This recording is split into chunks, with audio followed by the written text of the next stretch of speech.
Hello, this is Robert Kiyosaki, and welcome to How to Awaken Your Financial Genius.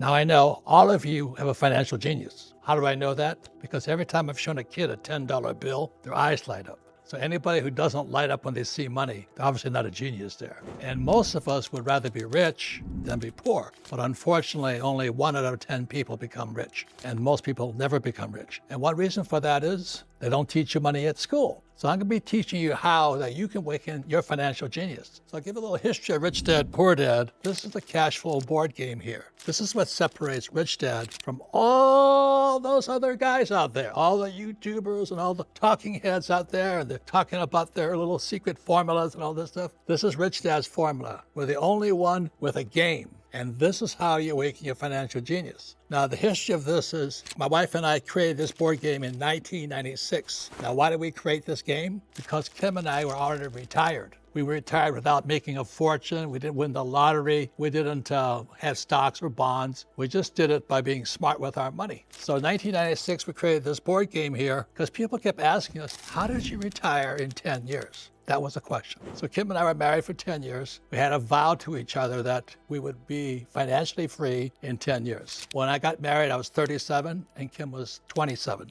So we were financially free when I was 47 and she was 37. And that's how this game came about, because people could say, well, how'd you do it? Did you win the lottery? Did you play golf? Are you a genius? I said, no.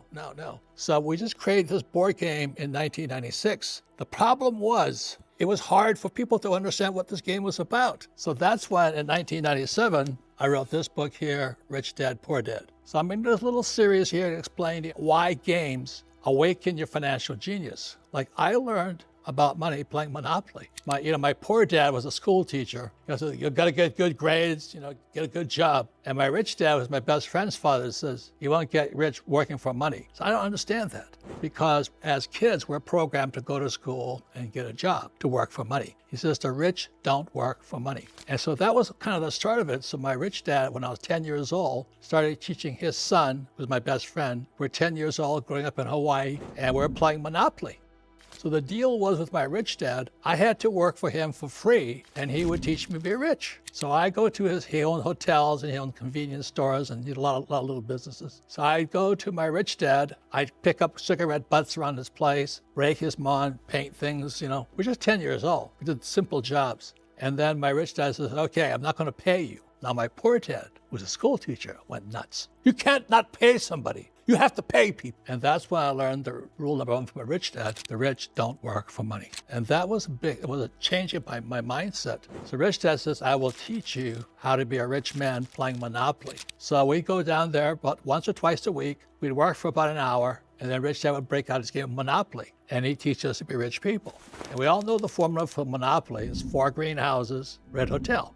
So I asked my rich dad, I said, is that what you do in real life? He goes, yeah. We were sitting in his hotel. I couldn't see it because all I was programmed to do was go to school, get good grades, get a job, save money, get out of debt. You don't get rich that way. So we play Monopoly, and today I own the hotel we're on right now. I own hotels on that side. I own hotels in the mountains. I own 15,000 rental units. All I'm doing in real life is playing Monopoly. So that's how you get rich too, because games are your best teacher. Think about this. Could you imagine trying to learn to play golf without a golf club or without golf balls? Well, that's what schools are trying to tell you to do. Schools tell you like this. They sit there. Well, let me tell you about the moving averages. Let me talk to you about this. That.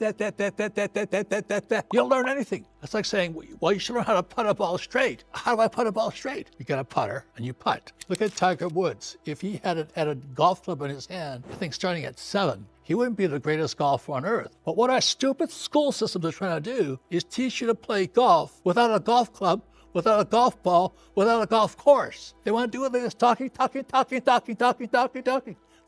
you. Talk. I sent to school going, that's why people are not rich. They learn from talking heads. YouTube's filled with them. I call them the chihuahuas. They all the details. Well, today, this. Just tell me what to do. Tell me what to do. But they can't tell you what to do because all they do is talk. So what makes Rich Dad, our organization, different than all organizations? We're the only ones with a game. This is like playing golf in real life. This is like playing the money game in real life. And that's what makes Rich Dad different. This game was designed to have you awaken your financial genius. It's a pretty hard game. It's a lot harder than Monopoly. So once again, this here is the game board for the Cashflow board game. If you notice, there's two tracks. There's the fast track on the outside and the rat race in the middle. That's where the rat's in the middle. And most people go to school and become rats. They just run around this little circle all their lives, putting their money into a 401k or stocks or bonds and mutual funds. I don't do any of that stuff. But this here is the real trick of the cash flow board game. This is called a financial statement. This is income statement, balance sheet, statement of cash flow. This is called financial risk. And the thing that makes the cash flow game so powerful is as you're playing this game on this game board, this is your real game board. Now, I wish I could say it was easy, but if you can't add and subtract, because all it's going to take is add and subtraction, you don't need calculus and other stuff they teach you at school. You have to be able to add and subtract. Now, the beauty of this here is today I'm $1,200,000 in debt. And most people go, you're supposed to get out of debt. See, that's why you're poor. You see what happened in 1971, the US dollar became debt. And the way you get rich is you learn to borrow money. But which bank is going to lend you $1 billion? Not many. But you have to have one of these. If this is really strong, I go to my banker and say, here's my financial statement. They go, oh, how much money do you want? What my rich dad used to say, this is your report card when you grow up. And 99% of all students leaving on school, even universities, don't know what this is. That's why we have more poor people today than ever before, because they don't know about this. They don't have any financial literacy. And cash flow, the board game, is the only game that teaches this. Now, the good thing about a game is you're supposed to make mistakes. You play with fake money. And the more mistakes you make, the smarter you get. But in real life, if you make mistakes with money, you're broke. So the cash flow board game was designed to do what every teacher says not to do.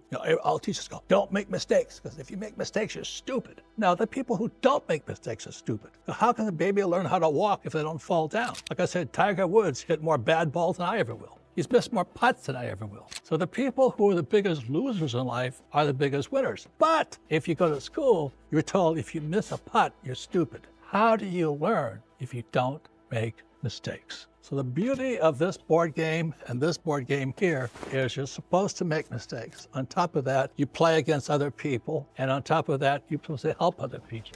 Teach them. You teach them, they teach you. That's called cooperation. But in stupid school, it's called cheating. Well, sweetheart, you're supposed to cheat in real life. You don't think the richest guys help each other? I have a whole team of people helping me get rich. But in school, you must do it by yourself. How stupid is that? That's why I think school is a complete waste of time if you want to be rich. You want to be an employee? Good. You want to be a doctor? Good. But if you want to be rich, you'll probably never get rich going to school. Because this here is called a financial statement. This is your report card. This is what your banker wants to see. If you don't have one of these, the banker won't give you all the money you want, because the bank will give you a credit card. That's all you deserve. One more thing. This was poor dad up here. He also, how much money do you make? The rich focus down here on the balance sheet. Income, assets, liability. I have lots of assets and I have lots of liabilities. Average person has no idea what assets and liabilities are. They save money. Why would you save money when the federal government of the United States is $36 trillion in debt? Your money is going down in value and you're trying to save it?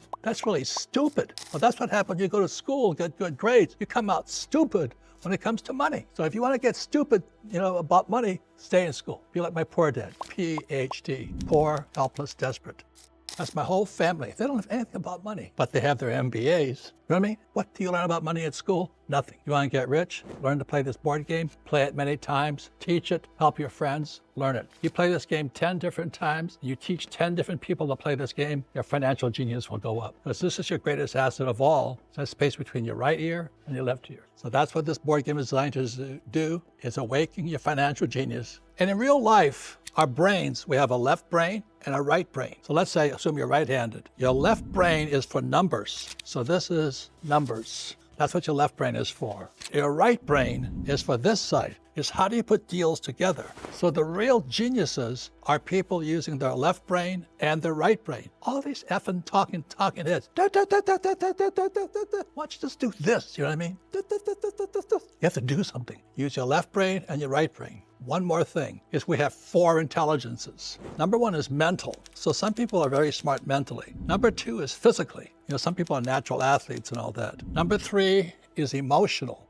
How do you handle mistakes? Can you stand back up? A lot of these people who are on drugs, they just can't handle their emotions. That's why they're screwed up. So they drug out, they take what do they do? And the last one is spiritual. Spiritual intelligence is, I'm going to help my fellow human being. I'm going to teach them to be rich. Too many people are greedy, greedy, greedy. Greed is not spiritual. Greed is greed. And most people come out of school highly educated, greedy, and know nothing about money. And that's why games are the best teachers of all. That's what this Cashflow board game is designed to do. You play the game 10 times, you teach 10 people, you'll see a whole different world out there because your brain is different. The more mistakes you make, the more money you make. You make a mistake, you fall down, you stand up, keep going again. That's what real life is about. Or you can be a dumbass school teacher who stands in front of a room, or a YouTuber, then they're stacking the little dimes and quarters talking about it. If you're going to learn something, you have to do it. This is one more icon from my rich dad. My poor dad always said, here, go to school and get a job, become an employee. But my mother said to me, she says, son, why don't you become a doctor or a lawyer? Every mother wants her sons to be doctors or lawyers. I said, but you have to be smart. And I was not very smart in school. I flunked out of school because I can't write. Ironically, today I'm a best-selling author. We'll figure that one out. B stands for big business. This is Steve Jobs or Elon Musk. They're 500 employees or more. And I stands for investor. These guys invest in 401ks and mutual funds. These are small investors. I'm only in deals that I put together because I'm an entrepreneur. I want to put the deal together, and I want it to be a bigger deal, employing a lot of people. But the trouble with going to school is you're looking for a job for yourself. But if you become an entrepreneur or a capitalist, you create jobs for other people. And that's what the world needs now. So I'm very excited. My friend Donald Trump, he and I have written 2 books together. He's this. He will make America great again because he thinks this way. This guy, Joe Biden and Kamala Harris, they think too small. And that's why America's in trouble. So one reason I really hated school was because my poor dad always said, go to school and get a job. I hated school because it was boring. I sat there listening to an employee, a school teacher, like my poor dad, a school teacher, telling me to go to school and become an employee, get a job. And I didn't want to be a doctor or a lawyer. I wanted to be an entrepreneur on this side. So the power of the Cashflow board game and information that comes from the Rich Dad Company is to teach you to be a big entrepreneur and an inside investor. That's how you get rich. You don't get rich from this side, you get rich from that side. And you're going to find that these guys here, they want the little 401k, they want stocks, bonds, and mutual funds. Over here, our goals are different. So on this side here, my goal was to take companies public on the stock exchange. So look at the fast track out there. I've taken companies public on Toronto Stock Exchange, New York Stock Exchange, and next year on the NASDAQ. That's what these guys do. They don't buy stocks. They take companies public on the stock exchange. Another thing with these guys here, our goals are different again. Most people take commercial airlines. The rich guys take their own jets. The purpose of the Cashflow board game is to take your mind from there to here, and you'll see a whole different world. So as I was saying, your goals are different. On the E and the S side, you're called silver stackers or gold stackers. You save gold coins. When you go to the B and the I side, you start your own gold mine. But the goal of a real entrepreneur on the B and the I side is to list your company on the New York Stock Exchange. And this is my gold mine listed on the New York Stock Exchange. That's what real entrepreneurs do.